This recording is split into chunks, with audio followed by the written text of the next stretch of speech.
Imagine, for a second, a world where the streets of the Uchiha district aren't stained with blood. Imagine a night where the moon stays white, where the only sound in the air isn't the scream of a child, but the quiet rustle of leaves.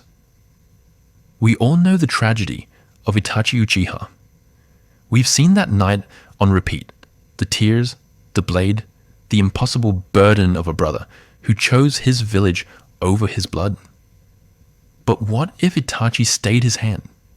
What if he looked at his father, Fugaku, and his mother, Mikoto, and simply said, no? What if the greatest tragedy in Naruto history never happened? The canon chains. To understand how high the stakes are, we have to remember the powder keg Itachi was sitting on. The Uchiha were being pushed to the margins, literally and figuratively, after the Nine Tails attack. Danzo was whispering poison into the ears of the elders, Fugaku was being pressured by his own people to stage a coup, and the third Hokage, Hiruzen Sarutobi, was being, well, classic Hiruzen, passive, hesitant. In the original timeline, Itachi was the double agent caught in a vice. He was told he could either die with his clan in a civil war that would destroy the leaf, or he could kill them himself and save his little brother.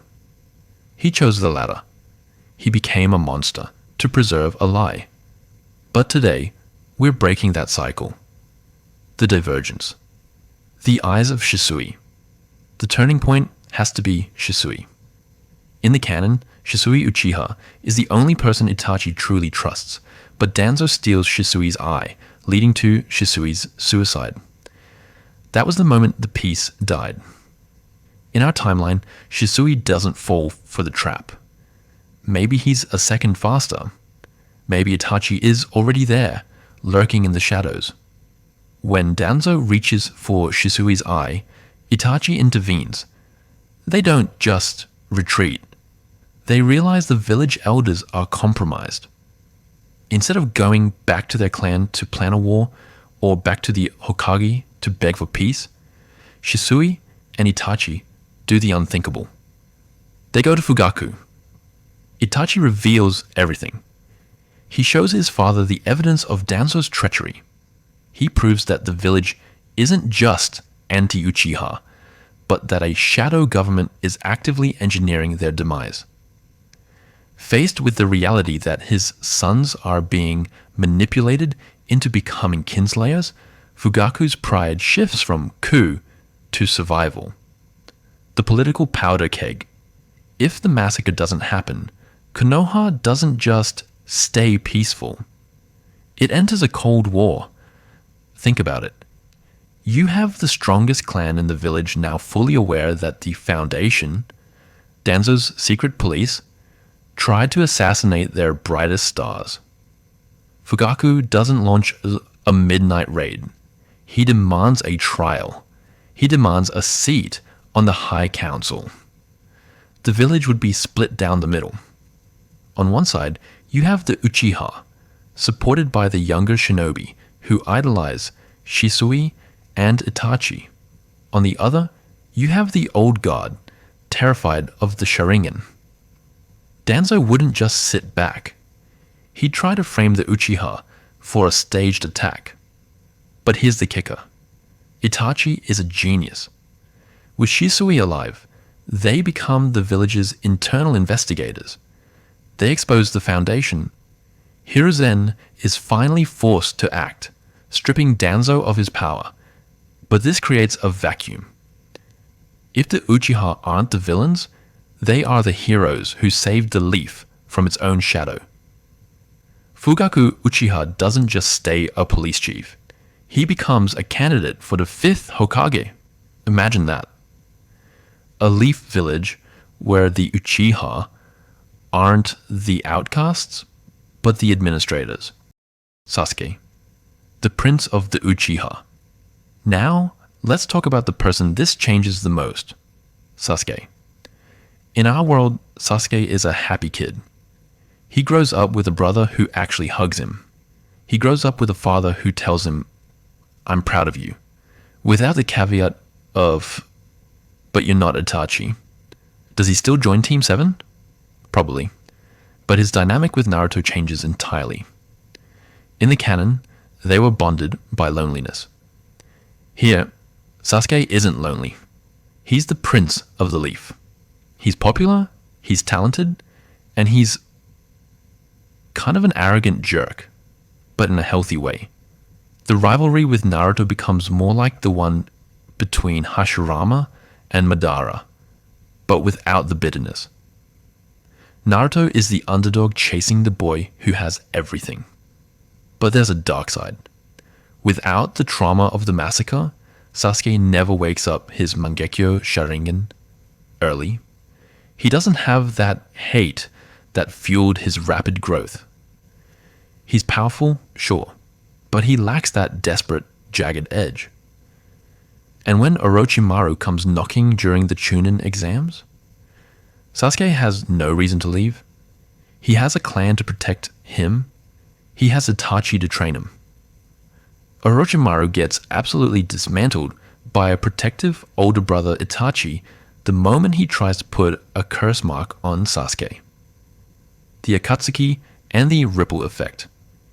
If Itachi stays in the leaf, the Akatsuki lose their greatest spy and their greatest deterrent. Remember, Itachi joined the Akatsuki to keep an eye on them from the inside. He was the reason Obito promised not to attack the leaf. Without Itachi in the organization, Obito, as Toby, is a loose cannon. He has no reason to wait. The Akatsuki's hunt for the tailed beasts starts earlier and more aggressively. But now, Konoha is stronger. They have the full Uchiha police force. They have Shisui, the master of body flicker. They have Itachi, the tactical genius. However, Obito is smart. He sees a unified leaf and realizes he can't win a frontal assault. He focuses on the other villages, destabilizing the world. The Fourth Great Ninja War doesn't start with a declaration. It starts with a series of assassinations that the Uchiha are blamed for by Obito's manipulation. Even without the massacre, the Uchiha curse follows them.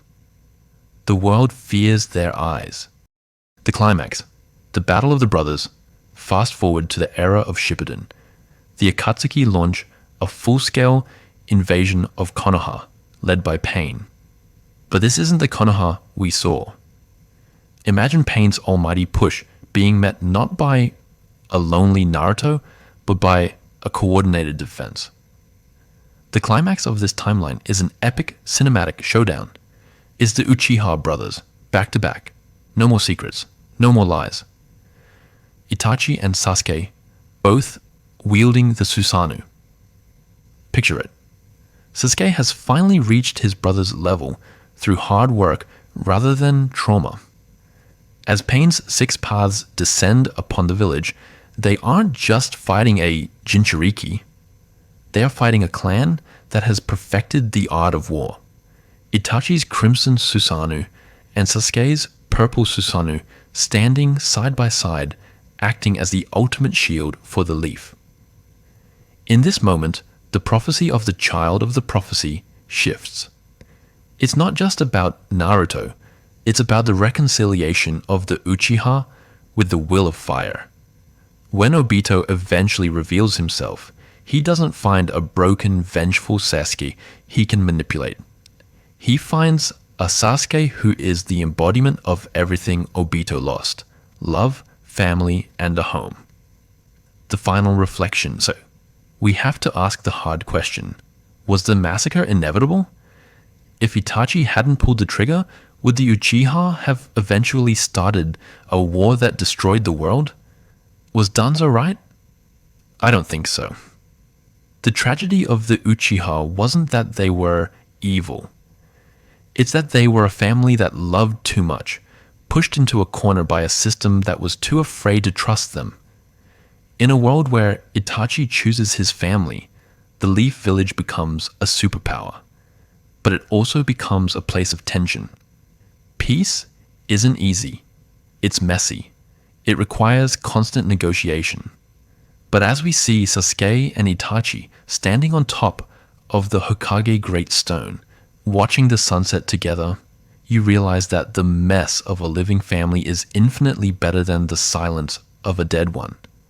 Itachi Uchiha is a hero in our world because of the sacrifice he made. But in this world, he's a hero because he found a third way. He proved that you don't have to extinguish a fire to keep it from burning the house down. You just have to build a bigger hearth. But what do you guys think? Would a living Uchiha clan eventually lead to a more peaceful world? Or was the massacre the only thing keeping the peace? Would Sasuke still have become the powerhouse he is today without that drive for revenge? Let me know in the comments. This is one of those what ifs that changes everything we know about the will of fire. Thanks for watching, and remember, the eyes see everything, but the heart decides what to do with it. See you in the next one.